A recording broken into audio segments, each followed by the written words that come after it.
televidentes del Canal 10, estamos en otra versión del programa Queremos Más. El programa de esta noche está dedicado a una entrevista que vamos a hacerle a Rogelio Fermín. Rogelio Fermín, cariñosamente le llaman Rolando. Rogelio Fermín vive en Las Flores y vamos a ver una entrevista en su residencia, donde nos habla de su vida, nos habla de las cosas que ha hecho y sobre todo de la educación, que ha sido director de colegios, ha sido profesor de escuelas públicas y privadas, un gran maestro. La sociedad le debe mucho a Rolando, sobre todo por su capacidad, ha sido un muy buen maestro de matemáticas. Vamos a tenerlo todo el programa, hablar de su vida, de sus actividades y de todo lo que hace. Ahora mismo está haciendo balaustres. Es una persona muy, ¿cómo se llama eso cuando hace de muchas cosas? Multiliti. No, sabe de todo, sabe de todo. Veamos y disfrutemos la entrevista con Rogelio Fermín.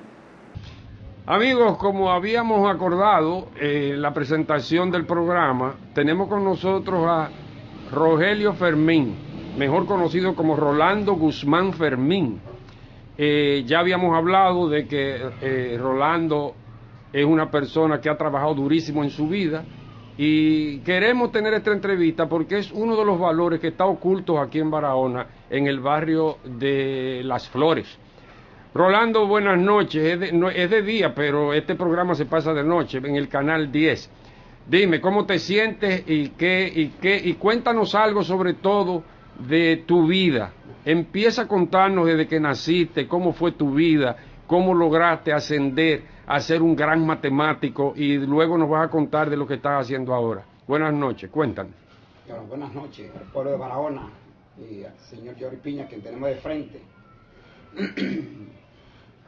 Bueno, mi vida empieza de forma sencilla. Fui un aborto de la naturaleza y apenas pesé 3 libras cuando nací. Es verdad. Y luego... Era 7 mesino. Era 7 mesino. Parece que mis padres me tenían un poquito aislado porque lloraba demasiado. Y luego me tiraba a un campo cañero con una soguita, me jalaba la maquita. Es verdad. Y me crecí con mucho complejo. Tan es así que en mis primeros años... Por lo de la soguita que te amarraban. No por eso, sino quizá influyó en mi vida por producto del aislamiento. ¿Y por qué te aislaba?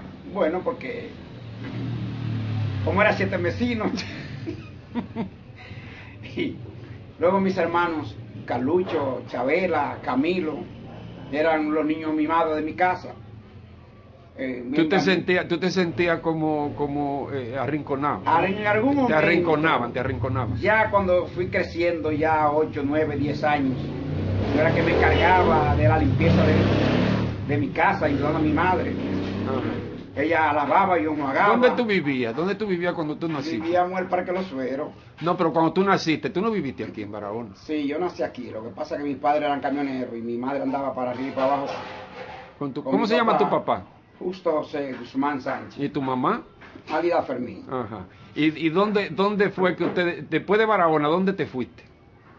Bueno, nosotros veníamos, quizá mis padres, uno nació en San Juan, Carlucho, sí. Uno nació en Asua. Oh, fresco. ¿Cuál nació en Asua? ¿Cuál nació en Asua? Camilo. Ajá. Y en La Vega nació Chabela. ¿Y tú aquí en Barahona? Carlucho en San Juan. Y yo aquí, el último cuplé, en Barahona.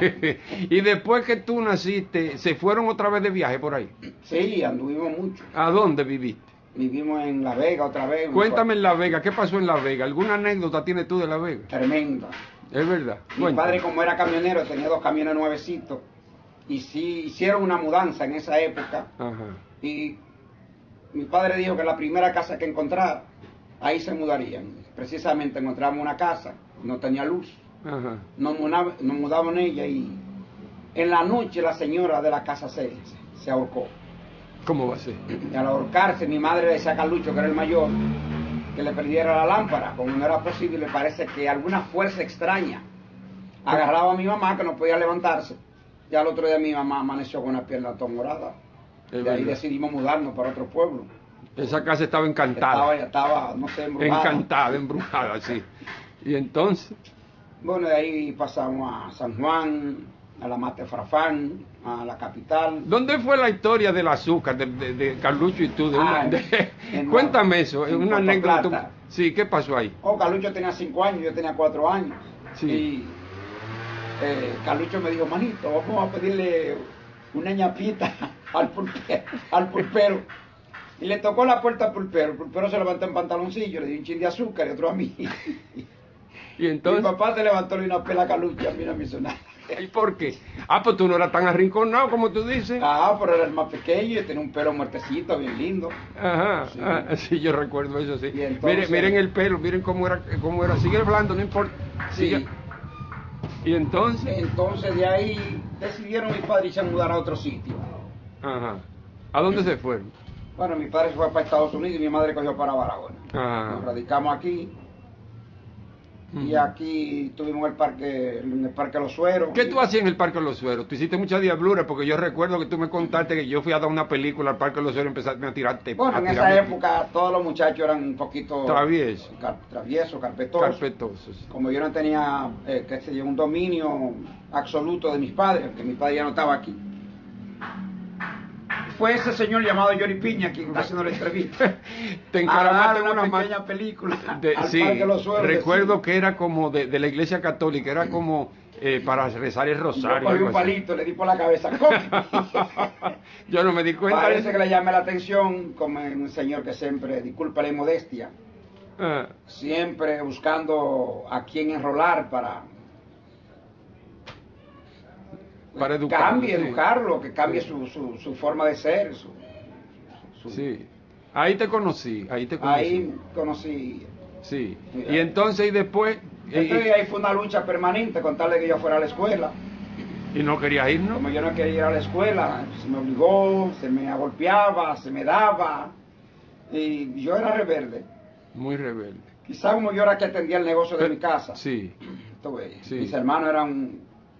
Inclusive en mi casa se le colaba la bichuela a mis hermanos. A mí me daba la paja, la basura. Entonces yo siempre estaba en debilucho, yo estaba fuerte. No sé qué cosa hice. Sí.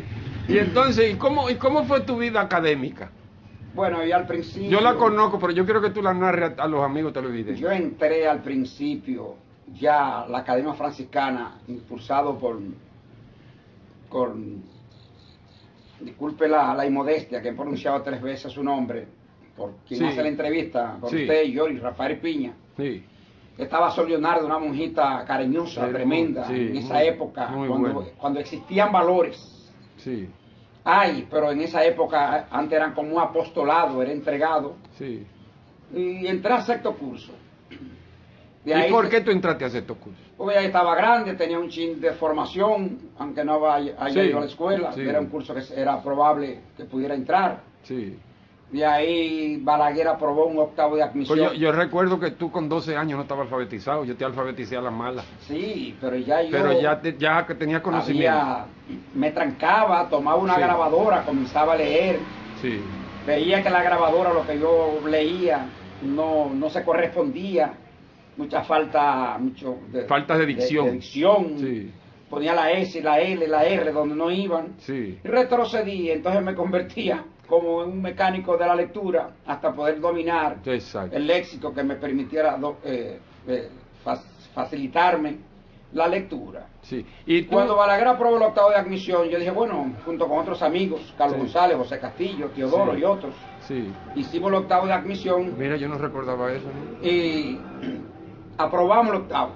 Cuando aprobamos el 8º, entramos donde Juanita, ya primer teórico, hice 2 cursos en un año, y ya al poco tiempo estaba yo en la universidad. Vaya a ver, Yori. En la universidad más asustado con una guinea tuerta. ¿Y por qué? Imagínate, un joven que viene con 80.000 deficiencias. Sí. 80.000 deficiencias. Solo que hice algo que me consagré. ¿Qué? Duré 5 años trancado.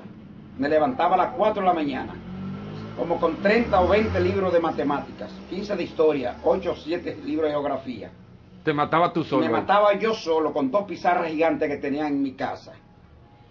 Cuando entré a la universidad, por suerte, que de 81.000 estudiantes, disculpe la inmodestia, saqué la mejor nota en matemática. Es que se sabe eso. Profesores de historia venían a consultarme y yo tenía que hacerle exponencia. Tú eres un autodidacta. Corregirlo. Sí. Y ya para esa época las cosas fueron distintas, porque tuve que irme a la capital a completar los estudios, cosa que no logré.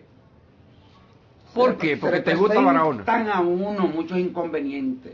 Sí. Un muchacho pueblerino acabó de llegar a la capital. Sí. Me encontré con una persona que ya falleció, encargado del departamento de sismología. Éramos 105 estudiantes en esa aula. Sí. Y lo primero que me dice el profesor, levanten la mano los que saben determinante. Y yo he levantado la mano. Mayor pecado. ¿Y qué es eso de determinante? Yo no sé qué es. Determinantes son elementos de las matemáticas que te permiten a ti conocer los lineamientos de los encasillamientos, de los procesos ecuacionales. Pues, no que se presenta de diferentes formas. No entendí nada. Diferentes métodos. Claro, porque el que me oye sabe que estoy hablando. Sí. Pues, el que sabe de eso. Estoy hablando en unos términos que podría bajar un nivel. Estoy hablando de ecuaciones. Sí. Y esas ecuaciones se presentan de primer grado, de segundo grado, tercero y más. Ajá. Luego cuando se van complicando se hace un poquito más difícil. Sí. Pueden presentarse diferentes métodos, por diferentes métodos de Jacobi, método de la combinación lineal, método de Roche-Frobenius, y ya para una matemática superior se necesita tener un dominio.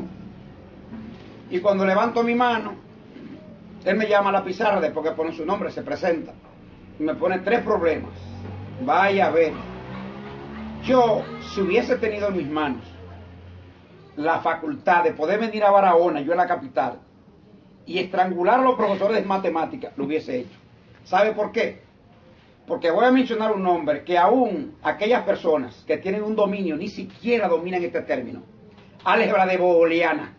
¿Álgebra qué? De Booleana. Mira, vamos a hacer una pausa y cuando volvamos tú me vas a explicar lo que es el álgebra qué. De Booleana, Booleana. Booleana. Volvemos en un instante. Oh. Vecino, pero yo no sé qué hacer con este muchacho. Pero que yo estoy peor. El mío le hace más caso a los amigos que a mí. La Asociación Barahona 3 ofrece sin costo alguno la forma de reinsertar a sus hijos en un programa de modificación de conducta para jóvenes traviesos. Ofrecemos deportes, cursos técnicos, artesanía, bellas artes, microempresa y otros. Llame al teléfono 524-5080 y contáctenos. Gregorio Luperón, héroe de la restauración, dijo: este país no necesita hombres inteligentes. Ha tenido muchos. Este país lo que necesita son hombres buenos. Invitamos a los padres, madres, maestros y profesionales de la conducta a los cursos que se están impartiendo en el local de Barahona 3 en Villa Central, a los fines de estar mejor preparados para manejar a niños, niñas y adolescentes, así como los eventos conflictivos que se presentan en el quehacer cotidiano. Manejo del estrés en 2 módulos, liderazgo en un módulo, manejo de fatiga en un módulo, etapas del desarrollo del niño, trastornos del sueño en 2 módulos, trastornos de inicio en la infancia, la niñez y la adolescencia en 2 módulos y además un diplomado en 8 módulos sobre manejo adecuado de niños, niñas y adolescentes. En todos los cursos se ofrece material de apoyo, certificado y refrigerio. El costo es de 900 pesos cada módulo. Atención, organiza uno de estos cursos en tu sector y tu participación no tendrá ningún costo. Para más información y reservaciones, llame a los teléfonos 829-822-6297 y 829-959-8736. Amigos, estamos en una entrevista exclusiva para el Canal 10 en el programa Queremos Más con Rogelio Fermín, Rogelio Guzmán Fermín. Hablábamos en la sección anterior, hablábamos de la álgebra eboliana. ¿Qué es eso? ¿Con qué se come eso?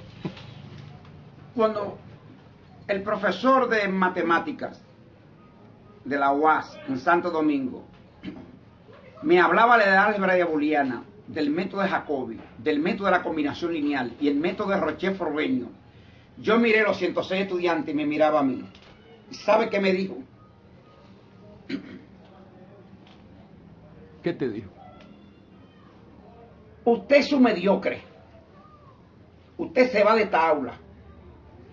Mire ese joven que está allá, tiene 3 años, nunca ha pasado esta materia, matemática superior 230. Y me dijo, mire la fecha de examen. Éramos 107, para no cansarte. El examen me lo dio al final, cuando yo fui y me presenté, en el departamento de sismología. Roger Acosta, el difunto, en paz descanse. Sí. Y allí... fue Roger. Roger Acosta. De los 107 estudiantes en esa época, solamente pasamos 3. Ahí estaba yo. Entonces, eso me valoró, me motivó. Sí. Y para ser coherente con relación a lo que estoy diciendo, con relación a lo que yo dije ahorita, que si yo hubiese tenido la oportunidad de venir a Barahona y ahorcar, estrangular a algunos profesores. ¿Por qué? Porque da vergüenza que un estudiante, ya que vaya a entrar a la universidad, ni siquiera conozca un término de el álgebra de booleana, como la que usted me hace la pregunta, y otros conceptos matemáticos, que por lo menos, yo no voy a hablar de sus profundidades, pero mínimamente, porque para eso debe haber una programación en un liceo. Así es. Para el desarrollo, que el estudiante tenga una base mínima para cuando vaya a la universidad. ¿Qué quiere decir con eso? Que la educación, los conocimientos que se imparten en la escuela dominicana no son suficientes para que una persona pueda llamarse bachiller en ciencias físicas y matemáticas. Pero, Yori, el pueblo dominicano, fundamentalmente el pueblo de Barahona, pero si antes se impartían 66 temas, y hoy en día se imparten 3, porque no hay un currículum realmente para que se desarrolle. ¿Cómo es? ¿Qué conocimiento podría llegar a un estudiante cuando no te sabe sumar un quebrado con un decimal? Y cuando entra en la universidad, lo primero que yo le ponía una práctica, que fui encargado de departamento de matemáticas con una monitoría en Barahona y una ayudantía en Santo Domingo. Y cuando lo primero que hago una pruebita, que le pongo una sumita de un quebradito, 3/4, que es una fracción, con un decimal .75, que es lo mismo, pero es un decimal. Entonces, ¿qué resulta? Que el joven no sabe convertir el decimal en quebrado o el quebrado en decimal para poder sumar. Y eso es elemental. Eso se da en sexto curso. Eso se da ya en tercer curso de primaria. ¿Para qué? Para que el estudiante vaya adquiriendo un desarrollo. No, pero ahora di que la lectura, los niños todavía los están alfabetizando, todavía en tercer curso de primaria. Antes no era así, antes en primer curso de primaria se salía sabiendo leer, ya no es así. Y entonces tú dices 3 temas. ¿Cuáles son los 3 temas que se dan en la escuela dominicana? En el desarrollan 3 temas, de los 60 o 70 que tenga la programación. Y además, si de 365 días que tiene el año apenas se imparten 122, y de los 122 la ADP hace todas las reuniones que quiera, los días de clase laborables, porque no son capaces de tomar un sábado o un domingo. ¿Qué tú quieres decir con eso? Bueno, que debían programar ciertas condiciones para que no se pierda tanta clase. ¿Y tú crees que se le está haciendo un bien a la educación con esas huelgas y esas cosas? No, jamás, porque ya no hay huelga. Y lo que a veces se presentan son desórdenes de 2 muchachos dando pedra al portón y se arma una juidera. Y es una huelga, eso no es una huelga, eso es una anarquía. Así es. ¿Tú crees que el maestro, que se le debe revolucionarse la educación en cuanto a que los maestros estén mejor preparados? Claro que sí. Hoy en día yo creo que hay pocos maestros pedagogos. O sea, porque una cosa es que tú enseñes y otra cosa es que tú aprendas. Si no hay aprendizaje, la enseñanza fue nula. Así es. Es ahí donde está el kick del asunto. Si no hay aprendizaje ahora, se ha escapado de la mano a las autoridades el control casi de todos los liceos y todas las escuelas, tanto primaria como intermedia y secundaria. Yo ya no hay respeto hacia nadie. Tú me preguntarías a mí, ¿pero por qué tú dejaste de dar clase? Sí. No fue por un aspecto económico. No. Que yo veía que ya el estudiante no iba respetando a los profesores. Hoy en día esa enorme tecnología llamada celular, que puesta al servicio del conocimiento, sería una de las mayores herramientas del mundo. Hasta los profesores ya no quieren dar clases, la cogen para chatear, pasar el día ahí mirando. Eso es un mal. Porque no hay, cuando yo impartía docencia, el 100% de mis estudiantes se integraban con entusiasmo, con dedicación. Había un seguimiento, porque tú tienes que enamorar al estudiante. Sí. Tú tienes que vivir lo que usted está haciendo. Yo recuerdo que cuando tú eras profesor en el colegio, el Fernando Arturo Emeriño, que yo dirigía y yo era el dueño de eso, yo tuve que decirte a ti que dejara de dar careos y cosas de esas, porque los estudiantes solamente estudiaban tu materia y las otras no la estudiaban porque tú los motivabas muchísimo, y el maestro ha dejado de ser motivador, y lo que tiene, está tratando, como tú bien dices, tratando de dar conocimiento, pero no saben comunicarse con el estudiante, no le llega, la información no le llega al estudiante porque lo hacen con desdén, lo hacen sin deseo de que, sin amor, lo hacen como por hacerlo, pero no lo hacen con deseo de que el muchacho aprenda. No, jamás. Yori, pero en las escuelas ahora mismo, el profesor le mete miedo al alumno. ¿Cómo así? Te voy a quemar la materia por cualquier quitameta paga. Así no se educa. Te voy a poner un 40 porque sacó un chivito, porque se paró y fijó una cosita. No, hombre, existe para ti, maestro, que se llama el conocimiento cognoscitivo, que es una herramienta que te permite entender de que ese estudiante tiene muchas habilidades, sí, que hay que tolerarle algunas cosas para que el estudiante sepa que hay confianza entre ti. Y llamarlo con amor al consejo. Llamarlo con amor, llamarlo con altura. Pero si tú vas un poquito agresivo, con los problemas en tu caso le llevas hacia la escuela, sí, no puede haber una correspondencia. Y cuando tú no estás preparado realmente, porque es muy útil, muy importante que el estudiante entienda que el profesor primero, al hablar sobre su materia, lo hace con un dominio absoluto, lo hace con ciertas destrezas, lo hace con cierta correspondencia, como que si fuera un elemento magnético que llega hacia el estudiante, que el estudiante se siente identificado, enamorado del profesor. Entonces, que haya una integridad, porque para eso que te pagan. Así es. Para eso es un apostolado. Sí. Para eso es un determinado tipo de formación, que muchas personas tienen ese don. Así es. Porque hay que nacer con esas habilidades. Claro, luego tú la vas desarrollando. Porque te decía al principio que yo tomaba un libro y comenzaba a leer para conocerme a mí mismo, como dice Sócrates, conócete a ti mismo para que conozca a los demás. Cogí esa grabadora, comenzaba a leer y me daba cuenta que tenía 80.000 deficiencias. Sí. Luego la grabadora me permitía mejorar mi conducta. Sí, así es. Oye, Rolando, entonces, ¿cómo tú crees que puede mejorar la educación? ¿Qué idea tú puedes dar para decir, bueno, aquí la escuela dominicana puede modificarse haciendo qué? ¿Logrando qué? Mira, una pregunta difícil. No, lo que sucede es que la vida suave es muy cómoda. Sí. Te dije ahorita que hay que tener cierta formalidad, hay que tener cierto dominio, hay que tener cierta entereza, cierta dedicación, tener cierto sentido de lo que es tu papel como persona. Yori, antes se formaban los círculos de estudios. Tú tienes 20, 25 estudiantes en un aula. En mi colegio. En tu colegio, Fernando Arturo Emeriño. En mi colegio. Oye, que era un método. Es un método. Un método es una vía. Sí, exacto. Es un camino. Es un elemento que te permite a ti lograr conseguir los propósitos que te ha planteado, sí, los objetivos, exacto, que te ha planteado. Así es. No las metas, que las metas son cortas. Sí. Las metas son como pequeños objetivitos y, sí, y pequeñas vías hasta tú lograr el objetivo general. Sí, exacto, así es. Entonces, una vez yo fui con alguien a un sitio, fíjate que muchas veces no hay información y nombran gente en los sitios que no están preparadas para eso. Vamos a un sitio donde hay, a una comunidad, donde hay muchas casas, y el director me dice a mí, Conche, qué gran comunidad. Y yo le dije, no, esto no es una comunidad, porque aquí lo que hay son muchas casas. La gente viene en tiempo de temporal, trabaja y se va. de modo que lo que hay son muchas casas.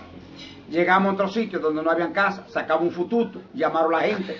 Tienen 3 tipos de sonido en esa montaña para llamar a su gente en caso de gravedad. Eso era cuando tú trabajabas en... Yo trabajaba en Radeco. En Radeco. ¿Qué es Radeco? Para que luego siga con la historia. El Radeco era un proyecto tripartiti. Era un proyecto que en principio me inicié como supervisor. Me votaron. Porque eso es oficial. Me votaron. Del Ministerio de Educación. No, era de la Secretaría de Educación. Sí. Me votaron por insubordinación y cuestionar la autoridad. ¿Cómo fue eso? Oh. Sí, pero espera, que se nos fue el tiempo. Joven varonero, te habla Yorick Piña. ¿Eres de los que te sientes rechazado por tu familia y por la sociedad? Queremos ayudarte. Llámanos al 809-524-5080 a la Asociación Barahona 3. Estamos captando voluntarios desde 21 años en adelante, de cualquier sector de la ciudad de Barahona, para adiestrarlos en el manejo del programa de reeducación para jóvenes traviesos. Y de esta manera pueden trabajar en la reeducación de uno de los traviesos que viven en su sector. ¡Anímate! La delincuencia nos está ahogando. Prepárate para ayudar. Todos somos víctimas, pero también responsables de empoderarnos del problema. Si quieres ingresar a nuestro equipo de hombres y mujeres que quieren un Barahona con más tranquilidad, más trabajo, más riqueza y más paz, acércate a nosotros. Para más información, llámanos al 829-822-6297 o al 829-959-8736 a la Asociación Barahona 3. Señores, seguimos con la entrevista a Rogelio Guzmán Fermín. Estamos hablando de Radeco. Rolando, cuéntanos de Radeco, la historia que nos estaba contando del fututo que llamaban a la gente en la comunidad. Bueno, llegamos a esa comunidad llamada La Víbora. La Víbora, Chorro de Oro, Tonobán, Sin Conciencia, y en todas esas montañas la gente, existen grandes comunidades. Que la gente habla de comunidad, pero la palabra comunidad no es más que lucha por intereses comunes, la integración de cada uno de los elementos que conforman una comunidad. Se llama la gente por un fututo para la reunión. Y el director me dijo a mí, pero esto no es una comunidad. Y yo digo, sí, es una gran comunidad, porque la comunidad es lo que acabo de expresar anteriormente. No es más que lucha por intereses comunes y la integración de la comunidad hacia esos intereses. Llegué en los años 81 al proyecto Radeco, fui nombrado como su supervisor. Luego era un proyecto tripartiti en el que la Secretaría de Estado de Educación, la AIDE, que hacía una contrapartida, traía su técnico a través de Interamérica.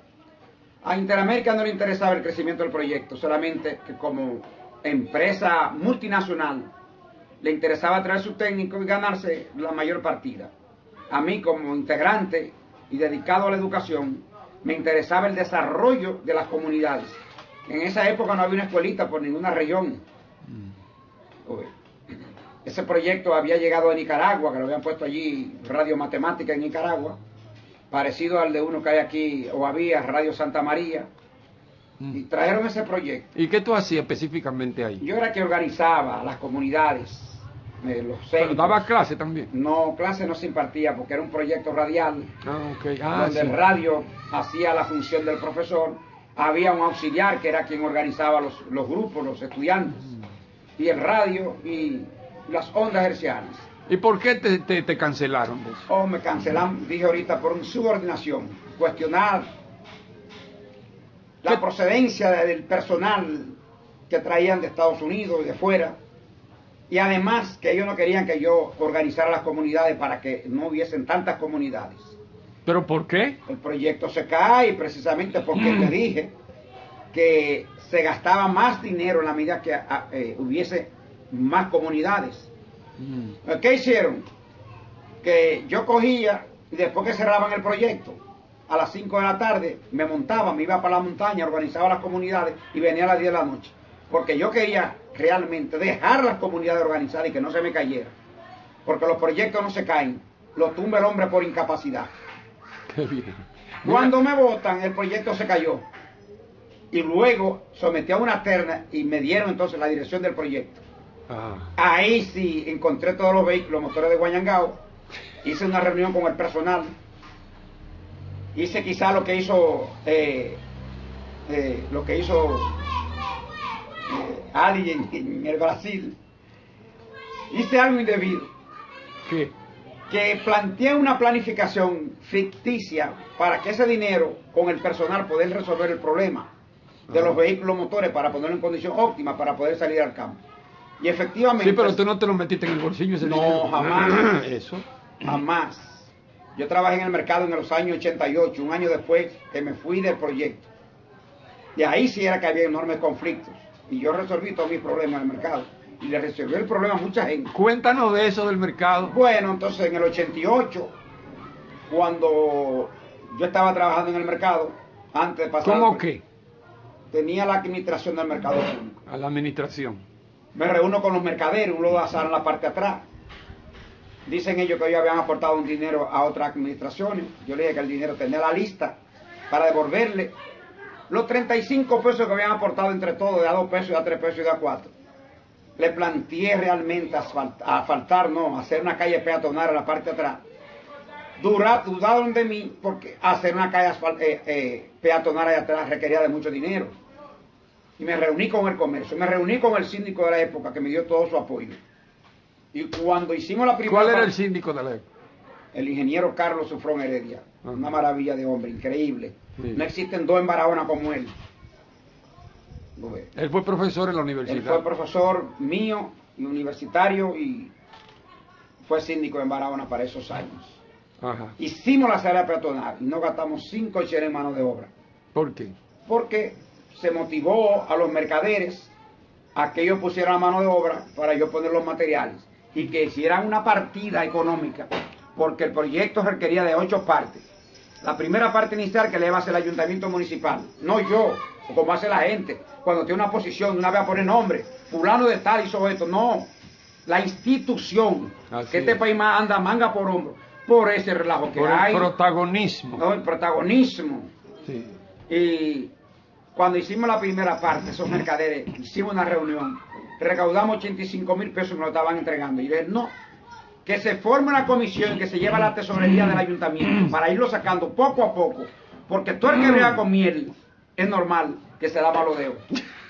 Pero conmigo no va a jugar nadie, porque ese es el problema de esta sociedad. ¿Tú te puedes considerar un hombre serio? No, que el hombre que dice que es serio en esta sociedad es un charlatán. Que sea la sociedad que te juzgue y te trate. Por tus hechos. Por tus hechos te conoceréis. Sí. Cuando Colón vino aquí en el año 1492, trajo, disculpe el término, ladrones, sí, prostitutos, sí, y traficantes, sí, presos en las cárceles de allí. Sí, así es. Y tuvieron que hacer arengue para traer a esa gente y enrolarlo a unos viajes que eran para el mundo desconocido. ¿Cuáles fueron la gente que llegaron aquí? Que hombres como Caunabio Mairení tuvieron que eliminar la guarnición de 46 hombres que dejó Colón en el Fuerte de la Navidad. Y en el segundo viaje, cuando Colón llega, encuentra una devastación de sus hombres. ¿Pero por qué? Por degenerados que violaban a las indias y las dejaron preñadas, que somos nosotros. Ajá. De modo que hallaron un hombre serio, no que no exista. Porque si Dios le dijo a Lot, saca tu familia que voy a quemar a Sodoma y a Gomorra. Y Lot le dice a Dios, pero Señor, con tanta gente buena, ¿pero cuáles? ¿Cuántas? No habían 5. Diógenes, años después, sale con una linterna, desnudo en la calle buscando un hombre sano, serio, justo. Que no lo hay, que a decir yo que soy serio, como mucha gente. Yo me encontré con un caso ahorita, muy particular. Cuéntame. Yo soy muy serio. Un hombre que me debía 10,000 pesos y tenía 2 meses detrás de él. Y me lo pagó ahorita, disculpa. Sí, y me dice, yo soy serio. Y yo no soy serio, pero cumplo. Porque hay gente que tú lo oyes hablando, y hablando y hablando, pero que pasen por un filtro, por el poder, a ver si son serios. Sí. Porque la seriedad no es con la boca, la seriedad es con hechos. Que le pongan dinero ajeno en las manos. Yo estoy en las flores. Sí. Yo fui dueño de la cafetería El Punto. Un hombre que para la época fue cuestionado, El Punto. Cualquiera cree que es un punto de droga. Sí. Generales llegaron a ir a sentarse en la cafetería y preguntarme, vestido de civil, con una forma irónica. ¿Y ese nombre a qué obedece, señor y yo de una forma sádica también, un poquito introvertido, para no dar mi demostración de, disculpa, de modesta de mi capacidad. Le digo, el punto es la menor señal que se puede hacer con la punta de un lápiz, un lápiz gramaticalmente. Para mí no. Para mí es un error de percepción tridimensional en el tiempo. ¿Por qué? Porque el punto es lo micro y lo macro, es lo mínimo y lo máximo, es lo pequeño y lo grande. Es la sublimidad del pensamiento del hombre. Sadismo intelectual. Él no entendió, aunque sea general. Sí, pero después me preguntó, ¿pero usted es profesional? Y yo le dije, no. Conceptualíceme y ubíqueme en la medida en que si le hablo de esos factos, quizá usted diga, es abogado. Si te diversifico un determinado tipo de terminología, usted va a decir, es abogado. O si hablo de luz o cuantía, el tipo de ingeniero. Entonces, a partir de lo que yo le expresé, le dije al señor que vino ahí, usted me ubica. Entonces me dio la mano, yo soy el general fulano de tal. Yo le dije, soy Rolando Fermín, el dueño de esta empresa. El punto, que fue lo más grande que dio las flores. Mira, y tu paso por el mercado, cuéntame alguna anécdota de que haya ocurrido. En el mercado, recuerdo yo, era las 2 de la tarde, había mandado a hacer, oye, la acera peatonal del mercado, sí. Y eso era gente y gente. No permitía que los vehículos entraran por el peatón, como una forma de que la ciudadanía pudiera caminar con franqueza. Vete a ver el relajo que hay. Sí. Porque la política le permitió a todos estos síndicos dejar arrabalizar. No solamente eso, sino que las 3 paredes principales, Yori, del Divina Pastora, sí. Es increíble, sí. Arrabalizado por todas partes, que esa institución, no sé cómo no ha podido explotar. Si hubiera sido en otra época quizás, pero imagínate. Un bajo por toda parte. Llevé a mi niña los otros días, mi nieta, que tenía un evento a las 5 de la mañana o a las 6. Y cuando pasé por un lado lateral, ya el tercero que queda de este lado, de los 4 lados, de este lado, camino a la base, era un bajo, una podredumbre, sí. Un desastre. Sí, así es. Que eso no puede ser. ¿Cómo se puede ya resolver un problema donde hay una población que, no solamente eso, sino que el mercado y el cementerio convergen de forma tal que la gente ya casi vende dentro del cementerio? Sí, así es. Entonces, a veces no quisiera criticar a algunas autoridades, pero ¿para qué tú pasas por el poder? ¿Para enriquecerte? Así es. Dime, si no te vas a llevar nada, el que se muere no le echan un peso en un bolsillo. El que se muere solamente, me decía, llamando ya a la esposa mía, te voy a caer en la pregunta que me hace, una anécdota del mercado. Y le digo yo a la esposa mía, ven para que veamos nuestra casa, una casa bonita de 25 metros. Y le digo yo, mira qué bonita la casa. Le digo yo, recuerda que solamente te vas a llevar, tú ves, la imaginación de verla, la satisfacción de verla. Y tú ves la gente con millones en un banco y este pueblo cayéndose a pedazos. Pues sí, tengo la calle peatonal limpiecita. Espérate, yo quería preguntarte algo, que tú hablaste de la casa. ¿Esta casa quién la construyó? No, yo mismo. ¿Sol? Sí. Pagándole ayudantes y cosas así. Algunas cositas, casi todo lo hice yo porque era... Pero tú eres profesor, intelectual, albañil, ¿cómo es la cosa? Tú eres de todo. Te voy a contar un chile anécdota del mercado para caer, sí. Cómo se inicia esta casa. Está bien. Llega ese señor, me dice a mí, con la acera peatonal del mercado limpiecita y saca 2 sacos de ajo y cebolla. Limpia su ajo y su cebolla. Sacude los 2 sacos de paja. Y cuando yo llegué a las 2 de la tarde, Yori, que yo alcancé eso, a mí me quiso dar un yello. Oye, yo le dije, no, pero señor, usted no puede hacer eso, esa acera está limpia. No, porque yo siempre tiro esa basura ahí. Entonces yo le dije, no hay de qué discutir. Este mercado de ustedes, llamé a la gente que recoge la basura. Cuando ese señor cierre el establecimiento del mercado, toda la basura que recojan, tírensela al frente. Al otro día, no, porque usted no puede hacer eso, no, el que no puede hacer eso es usted.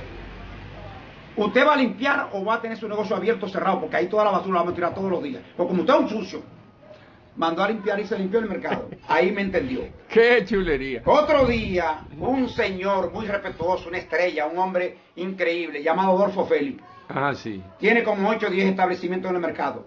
Sí. Había un señor llamado, todavía está vivo, se llama Cornelio Mato. Ganaba 75 pesos. Y yo le dije, Cornelio, a partir del próximo mes te va a ganar 1.500 pesos.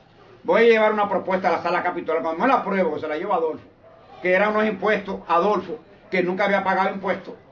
Se la llevo a Adolfo, es Adolfo. Voy donde el síndico. Me dijo primero, esto camina de otra forma. Yo le dije, caminaba. Lo que usted me pueda dar a mí, mi familia y yo podemos comer un año, pero el próximo año tendré el pueblo de Barahona encima. Ah, pues yo voy para donde el síndico, porque el síndico me va a tener que resolver este problema. Yo le dije, dígale al síndico que tiene dos posiciones. Esto que voy a decir no lo hace la mediocridad de funcionario, porque yo le dije, siendo un funcionario, dígale al síndico, ya que usted se ha convertido en vocero, que él tiene dos compromisos, que si es serio me deje en mi puesto, pero que si no sirve que me quite. Y Adolfo Feria a los 15 días vino a mi casa a saludarme y a felicitarme, porque son pocos los hombres. No porque yo sea serio, sino porque cumplí con mi deber. Así es. Todos los ciudadanos, si cumplieran con su deber, este país fuera diferente. Y así le hice yo a muchos.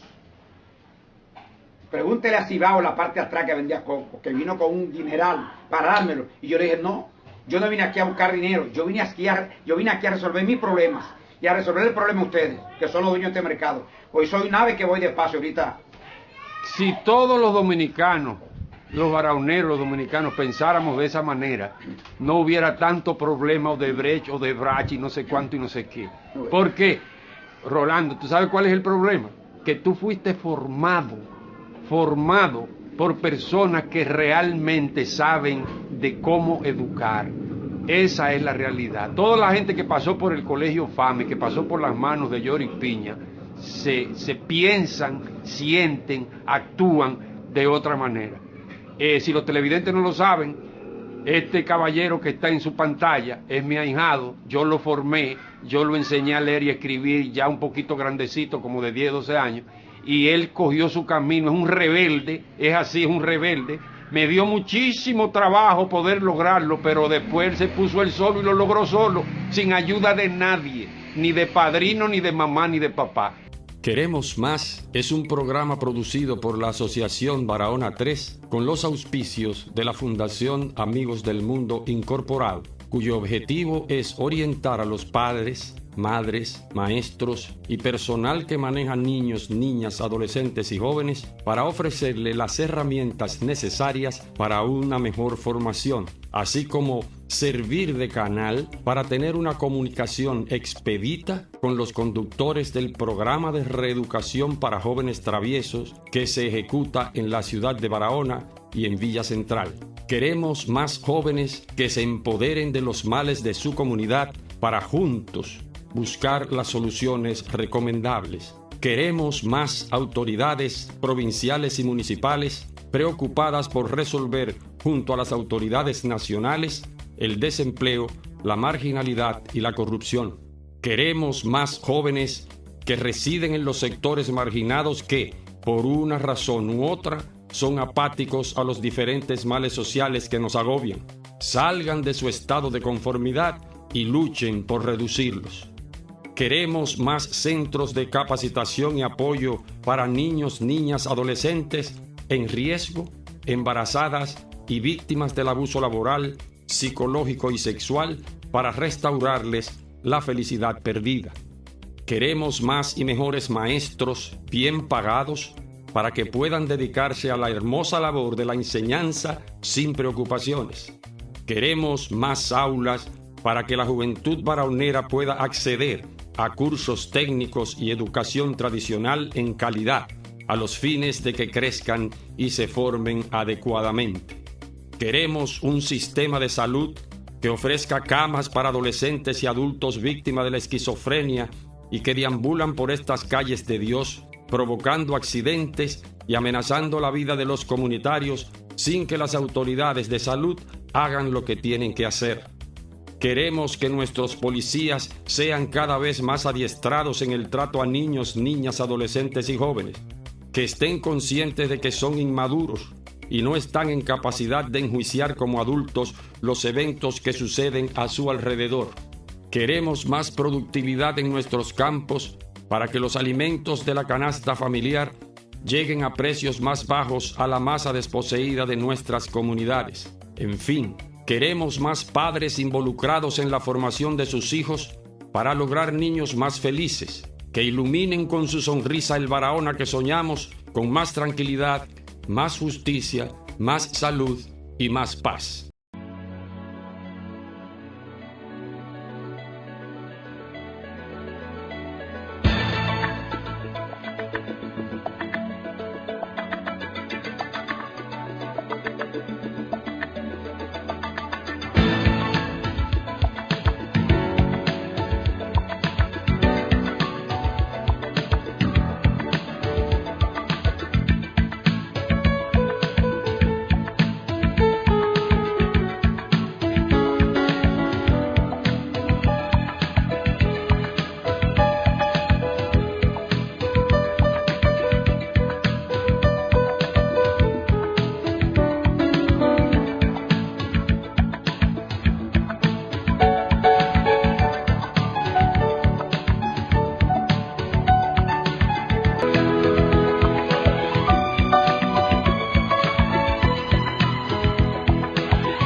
Amigos, seguimos con la entrevista, ya la parte final de la entrevista con Rogelio Guzmán Fermín, Rolando.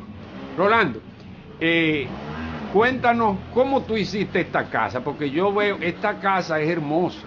Si pudiéramos verla desde afuera, tiene, ¿cuántos pies, tú puedes hablar, cuántos pies tiene de largo y de ancho? Bueno, un solar, la medición del solar. El solar tiene una tarea, 25 por 25 metros. La casa tiene 25 metros de frente por 10 metros por 2, el sótano 600 metros de construcción. En un diciembre... ¿Y tú hiciste eso solo? Toda la parte infraestructural, consultaba siempre a alguien cuando iba a hacer algo difícil, consultaba a ingenieros, le preguntaba sobre cualquier viga, porque las cosas no se hacen a lo loco, conocer unas terminologías, la cuantía, que una relación varía cemento, una viga, el peralte que lleva, que es la altura, los cálculos que se hacen para una viga, para eso. Y como uno fue un poquito habilidoso con relación a las matemáticas, imagínate, yo di clase en el liceo, doctor Federico Enríquez y Carvajal, yo tenía una monitoría. No, tú tienes fama de ser un buen matemático. Yo tenía una monitoría en la UAS que renuncié, yo tenía una ayudantía en la capital de matemáticas que renuncié, yo renuncié al liceo, yo renuncié a todo. Ya a mí lo que me queda son las toscosidades de la vida, producto de los últimos procesos conductuales de trabajo que tengo. Yo tengo una fábrica soy el pionero en construir una fábrica de balaustre. Término que tuve que educar a muchos ingenieros que ni siquiera dominaban el término de balaustre. ¿Y qué tú haces en tu fábrica? Hacemos todo tipo de elementos decorativos para la construcción, granito en general. Balaustre, lavadero, fregadero, pasamano. ¿Y a qué teléfono te pueden llamar los ingenieros para comprarte esas cosas? 829-361-6551. Nosotros le decimos, le tratamos, o sea, le recomendamos a los ingenieros y a los que están fabricando sus casas o necesitan esas cosas, que lo hagan porque este es un hombre serio, que no va a poner una varilla de menos para ganarse 3 pesos más. Eso lo digo yo. Pues háganlo así. Repite el número, por favor. 829-361-6551. 65-51. Bien, seguimos. ¿Tú me contabas? Pues sí, Yori, una vez, cuando vine de la capital, ya con un concepto definido de 3 años, estudiando matemática superior, reuní los mejores estudiantes de todos los colegios y de la región para darle un curso gratuito de matemáticas. Recuerdo a Papito Laurens, sí, tremendo matemático, estudiaba historia. Fue director del liceo. Y le dije, Papito, él me llamó en el 90 para que vuelva a dar clase. Muy agradecido él. Me dijo, le dije, Papito, tú estudias historia. Te vas a morir de hambre estudiando historia en Barahona. Yo voy a dar un curso de matemática, ven para que participe. Y para serte honesto, yo tengo 20 años que no le pongo la mano a una tiza ni a un cuaderno. Papito me puede enseñar y darme todas las clases de matemáticas. Papito es una estrella. Tú ves. Fue alumno mío, no recuerdo si en la Academia Franciscana o eso. Entonces, Altagracia Lebró, Rogelio Cueva y otros tantos estudiantes brillantes, que hoy en día tú no conoces un profesor que te haga un círculo de estudio para desprenderse una hora, para ir a compartir con estudiantes. ¿En qué sociedad que tú vives? Así es. Entonces uno ha tenido, cuando yo decidí hacer esta casa, vivía frente a la aduana. Y le digo a mi esposa, mira, los chelitos que me van a dar de regalía, yo voy a comprar una maquinita de hacer blog. Voy a comprar una carretilla, un pico, una pala, un hilo, un nivel, una plana, una pala, una extensión, una sierra. Y me voy a quedar con 50 pesos para hacer la cena. Y nos fuimos a cenar a la avenida, mis hijas y yo. ¿Por qué? Porque el dueño de la casa tocaba un día antes la casa, tum, tum, tum. El difunto Aquino, saludo. Recuerde que mañana se vence la casa. Y eso me entraba a mí una animaversión tan grande, tú ves, que yo le a la esposa mía, vamos a hacer una casa. Ya yo tenía este terreno aquí en La Flores. Y yo allá, yo decía, Yori, pero para yo salir a la carrera en la avenida, a hacer ejercicio, voy a coger media hora. Yo tenía una bicicleta Gran Sport. Y yo bajaba en 5 minutos del liceo allá, frente a la aduana. Y me quitaba mi ropa con una fiebre. Y todos los días hacía 35 blogs, todos los días. Cuando me vi con 4.000 blogs, le digo a la esposa mía, la casa está hecha. No sé cómo, pero está hecha. ¿Y cómo tú hacías los blogs? ¿Tú tenías una maquinita? Lo majaba, majado. ¿Cómo va a ser? ¿Tú hacías blogs sin máquina? Yo hacía blogs, dando clases. Sin máquina. Con mi máquina, una máquina que yo compré. ¿Y cuánto te costó esa máquina? La máquina salió, en esa época todo era barato, yo. Sí, entonces tú hiciste los blogs. Yo hice mis 4.000 blogs de esta casa. ¿Y los pusiste tú? Y los puse yo. ¿Y nadie te ayudó? Sí, aquí estaba... ¿Buscabas ayudante? Aquí quien se fajaban era el ingeniero Carlos González Ajoyá. Ah, sí. José Castillo, el ingeniero. Pero tu compañero de estudio. Mi compañero de estudio. Sí. Adrián Almanzar, Ajoyá, de la Zapata. Sí. Y hacer canastas y a vaciar. Yo buscaba aquí San Peón porque yo vaciaba por tubería, por la cañacho. Y apenas ponía un hombre o dos. Habilidoso. Rolando, este programa está terminando, pero yo quisiera invitarte a que hagamos otro programa próximamente, pero para que tú me hables de historia y para que tú me leas de las cosas que tú escribes, porque tú estás considerado aquí en Barahona por mucha gente como un intelectual. Mato Pérez me habló de ti muchísimo, y a mí todo el que... Porque yo salí de aquí hace 40 años, yo no sabía esas condiciones tuyas, pero tú me leíste algo ahí que me encantó. Tú escribes muy bonito, escribes muy bien, has mejorado muchísimo desde que yo te conocí, porque yo te dejé siendo un muchacho todavía, y vine a los 40 años y encontré todo un hombre intelectual, y eso no es mentira. Gracias. Nosotros vamos a terminar el programa, y al final me gustaría que tú exhortaras a la juventud de Barahona a lo que tú entiendas que debe hacer la juventud. Sí, yo le hago una exhortación fundamentalmente a todos los baroneros. No importa que hayan caído, hay proceso para levantarse. Uno tiene su alza y su baja. Le habla a un hombre de 66 años. De todavía a los 20 años yo estaba en 3er curso de la primaria. Sin embargo, disculpen la inmodestia, término que utilizo por 4ª vez. Porque quizás fui un agente de cambio para muchas personas. A ti, que tiene un valor intrínseco en tu más grande de tu yo, que no se ve.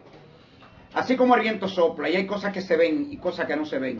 Lo que no se ve en ti es tu enorme valor. Una vez leí de una muchacha sin querer, bruja, y se enojó conmigo.